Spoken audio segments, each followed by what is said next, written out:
एक समय की बात है, एक छोटे से गांव में राजू नाम का एक लड़का रहता था। उसे नई नई चीजें खोजने का बहुत शौक था। एक दिन जंगल में घूमते हुए उसे एक चमकीला पत्थर मिला।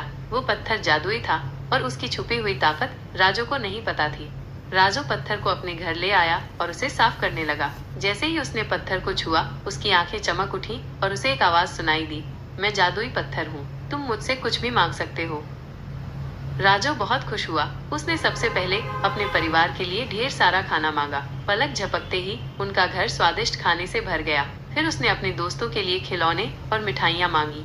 गांव के सभी बच्चे बहुत खुश हुए। एक दिन गांव में एक भयानक तूफान आया। लोगों के घर टूटने लगे और फसलें बर्बाद हो गईं। राजू ने जादुई पत्थर से मदद मांगी। पत्थर ने एक बड़ा सा सुरक्षा कवच बनाया, जिसने पूरे गांव को तूफान से बचा लिया। गांव वाले राजू के आभारी थे।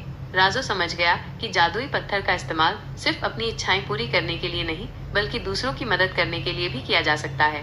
उसने पत्थर से गांव के लिए एक सुंदर बगीचा और एक पाठशाला बनवाई।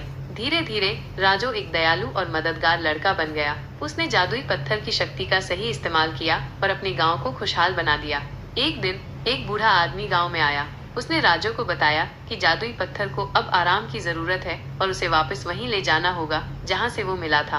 राजू थोड़ा उदास हुआ, लेकिन उसने पत्थर को सम्मान के साथ जंगल में वापस रख दिया। गांव वालों ने राजू को उसकी दयालुता और समझदारी के लिए धन्यवाद दिया। राजू ने समझ लिया था कि सच्ची खुशी दूसरों की मदद करने में ही मिलती है।